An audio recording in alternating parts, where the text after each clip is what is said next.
D'être présente. On va d'abord écouter, on va te laisser te poser, Emery Jacquia, qui, alors c'est le représentant des entreprises à mission. Ah, c'est bien ça, Yves? Oui. Tu veux le présenter? Tout à fait. Donc, Emery Jacquia, qui est président de la communauté des entreprises à mission, qui regroupe, mais il le dira, des centaines d'entreprises en France, et à bord de Euribia. Donc, pendant cet événement de The Arch, nous avons constitué un groupe qui a essayé de travailler sur comment on pouvait encore accélérer en France et en Europe cette démarche d'entreprise à mission. Mais je leur laisse la parole, puisqu'ils vont présenter en duo. Et Emery Jacquia a décidé de commencer par laisser parler Élise, qui est une jeune société à mission, qui va nous parler de la société à mission. Merci Emery. Effectivement, The Arch, c'est également 200 entreprises et ONG qui ont travaillé pendant 4 jours sur le sujet de la transition écologique avec les 100 solutions. Et nous sommes plusieurs sociétés à mission ou en chemin pour le devenir qui avons décidé avec la communauté des entreprises à mission de porter un appel devant vous au Parlement européen. Pour accélérer la transition écologique et sécuriser les engagements des entreprises, il nous faut un cadre juridique, un nouveau contrat social et écologique de l'entreprise. L'entreprise à mission est définie par un cadre légal robuste, touchant à la fois les statuts, la gouvernance et le contrôle des engagements. Plusieurs initiatives ont déjà émergé en Europe. En 2016, l'Italie a ouvert la voie en créant le statut de società benefit, adopté par plus de 2000 entreprises. En 2019, la France crée la société à mission, avec aujourd'hui plus de 1100 entreprises, ce qui représente plus de 660 000 salariés de grands groupes, ETI, PME et également TPE.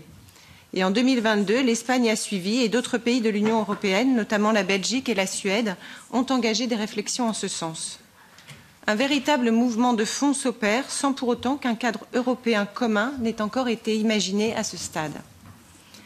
En tant que représentante d'une entreprise sur le chemin de l'entreprise à mission qui va se concrétiser d'ici une semaine, je voudrais vous partager un retour d'expérience sur les bénéfices du modèle notamment. C'est avant tout un véritable levier d'engagement pour les collaborateurs, car la raison d'être de l'entreprise redonne un sens commun et partagé. C'est une démarche qui est ancrée au cœur de la stratégie de l'entreprise, de son modèle d'affaires, de sa feuille de route.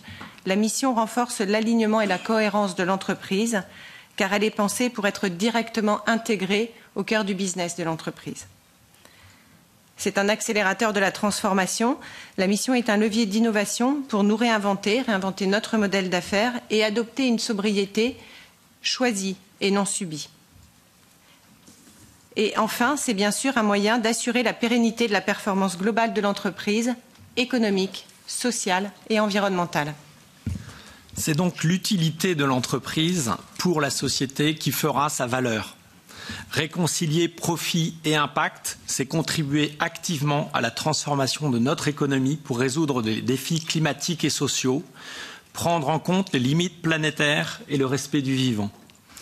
De par mon expérience d'entrepreneur, en tant que chef d'entreprise à la tête de la CAMIF, société à mission qui est engagée sur la consommation responsable, l'économie circulaire, le Made in Europe, et en tant que président de la communauté des entreprises à mission, je crois à l'entreprise comme le plus puissant levier de transformation de la société, pour autant qu'elle s'engage avec sincérité, qu'elle clarifie sa contribution, l'impact positif qu'elle cherche à avoir, qu'elle se dote d'un cadre structurant, pérennisant et sécurisant sa mission en s'inscrivant dans une démarche de progrès.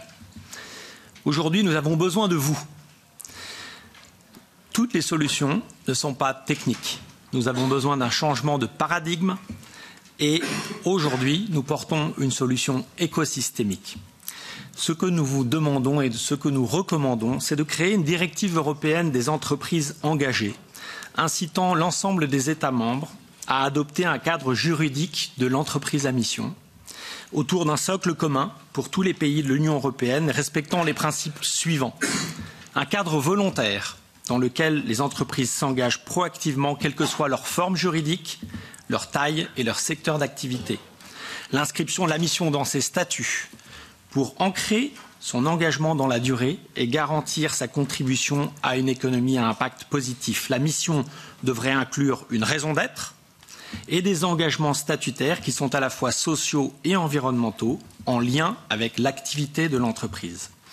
Puis un mécanisme de double contrôle interne touchant à la fois la gouvernance de l'entreprise avec un comité de mission dédié exclusivement au suivi des engagements de l'entreprise qui inclut à minima des salariés et avec une forte recommandation d'associer l'ensemble des parties prenantes et un contrôle externe dont les dispositions pourront être définies par chaque État membre, incluant une obligation de transparence.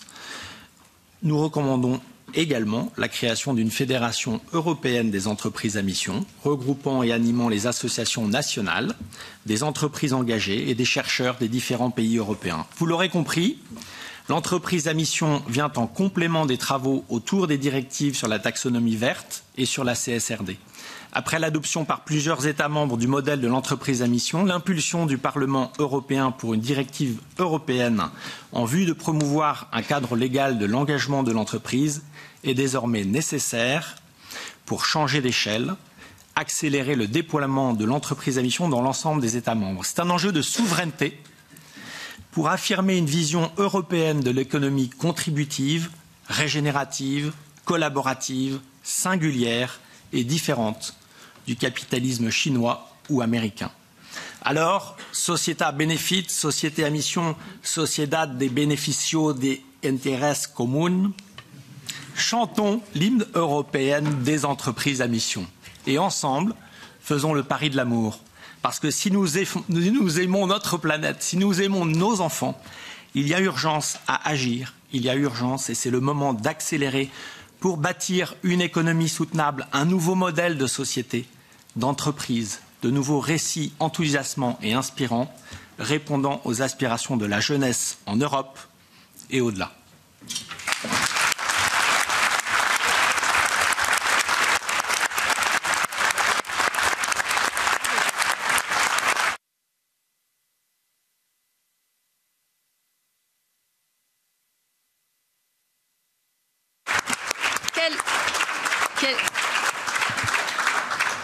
Quel plaidoyer.